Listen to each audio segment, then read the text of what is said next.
Com crise ou sem crise, ninguém vai parar de beber água, ninguém vai parar de tomar banho, não é isso? Com crise ou sem crise, todos irão ter que consumir energia elétrica. E quem especula, torce para o mercado subir. E quem investe, torce para o mercado cair. Saia do Tesouro Direto e da renda fixa. Aqui no país, lamentavelmente, os ganhos proporcionados por todas essas operações de renda garantida, não é isso? Que nós denominamos ser renda fixa, são ganhos que, comparativamente à perda do poder aquisitivo, eles se convertem numa postura de perda. Hoje, se nós avaliarmos em janeiro o nosso poder de compra e formos avaliar esse mesmo poder de compra no final do ano, a gente verificará que o inflacionamento desse poder de compra sempre é muito superior àquilo que nos é colocado perante as autoridades. Ou seja, a inflação, ela varia em função de cada um de nós, né? Dificilmente nós podemos imaginar que todos tenham sobre si a mesma inflação de 3%, 4% que o governo acaba revelando.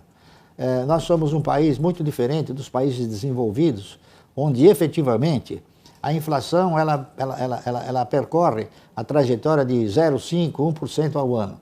Aqui no Brasil, lamentavelmente, a maioria dos ativos, eles são convertidos em ativos financeiros, ou seja, mensalmente eles são reajustados, não é isso? E isso gera uma situação de aumento progressivo, não é? Então, isso elimina a possibilidade de nós concorrermos com uma inflação tão pouco. Eu vou dar um exemplo prático. Nos Estados Unidos, na França, na Inglaterra, você vai comprar um sabonete em janeiro, ele custa, um exemplo, $1. No dia 31 de dezembro ele custa $1. Aqui no Brasil não. Aqui no Brasil nenhum produto custa no final do ano o mesmo que ele custava no início do ano. Vocês pegam o exemplo, por exemplo, a indústria automobilística, não é isso? A indústria automobilística transforma um ativo chamado veículo em um ativo financeiro. Por quê? Porque todo mês eles reajustam esse ativo. A exemplo do que acontece com uma caderneta de poupança. Você compra um apartamento na planta, o que acontece? Mensalmente ele é reajustado, mesmo sem ter sido entregue o bem para vocês. Então é muito difícil aqui a gente avaliar a inflação determinada pelas autoridades. Então, consequentemente, aplicar em alguma coisa que nos dê uma renda parecida com aquela que é a inflação, com certeza nós estamos perdendo poder de compra. Cada um de nós tem uma visão sobre crise, né? As crises, elas são motivadas por situações onde os agentes econômicos se comportam de uma maneira negativa, como é o que está acontecendo agora no Brasil. Nós atravessamos um período de incertezas, um período que nós precisamos modificar algumas estruturas, especialmente a estrutura previdenciária, porque aqui no Brasil, infelizmente, a Previdência Social, ela assumiu uma postura distinta daquela que deveria ser como fator de previdência. Ela assumiu também a postura do empregador, ou seja, o funcionalismo público, quando ele se aposenta com o mesmo salário que ele ganhava. Então, não é uma aposentadoria, é o segmento do seu trabalho. E com isso, o indivíduo, ele carrega um custo para o Estado muito maior.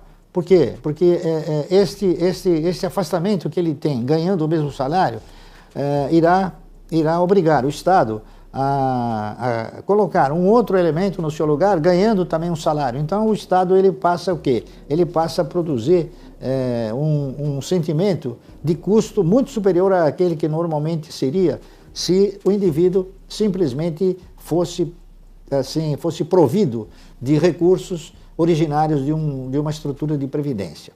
Então, o que eu quero dizer é o seguinte, o mercado ele tem uma configuração um tanto quanto diferente.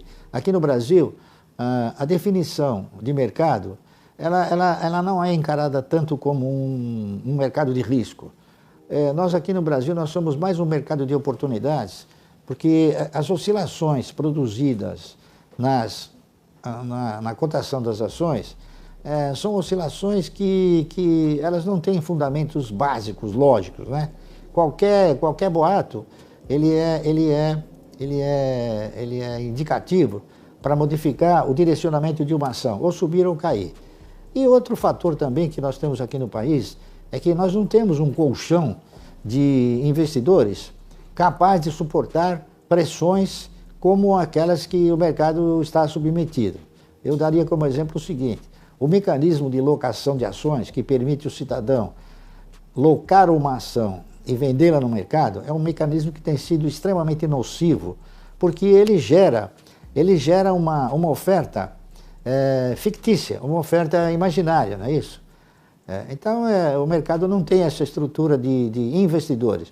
O que nós temos presenciado ultimamente, e a Bolsa tem noticiado com alguma galhardia, é que novos investidores entraram, mas na verdade não são investidores.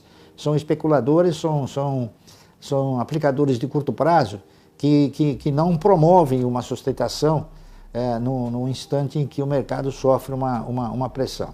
Então eu diria aos senhores o seguinte: as questões macroeconômicas, que seria essa do desempenho do índice Bovespa, ela tem que ser avaliada com alguma reserva, porque quando se investe em ações, nós não investimos no índice, nós investimos em ações, nós investimos em projetos das empresas, não é isso?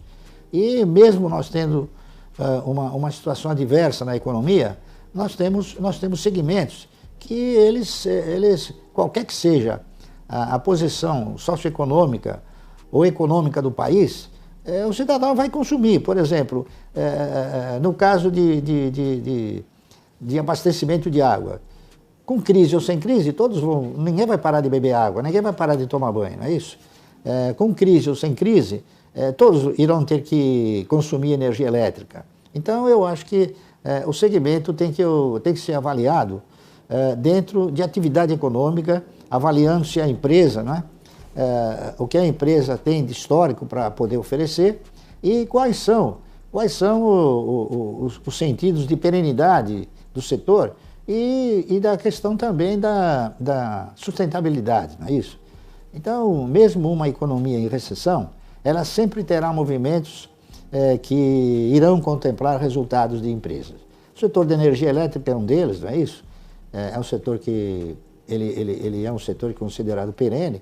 O setor de celulose e papel também ele é muito, muito importante. O próprio setor financeiro, ele foi se convertendo hoje numa reserva de mercado. Enfim, são setores que a economia, ou bem ou mal, eles vão continuar produzindo e gerando recursos. O importante quando a gente desenvolve um projeto de investimento é que a gente efetivamente encare a aplicação como um investimento, não como uma aplicação de curto prazo que em muitas ocasiões não geram resultados. O cidadão, quando ele investe no mercado, sentimentalizando a parceria, ele tem chances de conquistar recursos muito bons pela frente, não é isso? Na medida em que ele no mercado de valores ostente a mesma postura que quando compra um título qualquer de renda fixa, ele terá perspectiva de muito maiores ganhos, não é isso? E em relação a uma carteira, eu diria o seguinte: uma carteira sempre se inicia comprando o melhor papel, aquele que tem a perspectiva de resultados mais eficiente no momento. Porque o mercado de valores ele é uma espécie de retrato. A cada momento, a cada dia, as cotações se posicionam numa situação. E a gente, para quem investe, ao invés daqueles que especulam, aquele que investe, ele sempre terá a visão de tentar comprar mais barato o seu investimento, não é isso? Então a torcida dele é diferente da torcida de quem especula. Quem especula torce para o mercado subir e quem investe torce para o mercado cair. É o que nós fazemos com bastante autenticidade.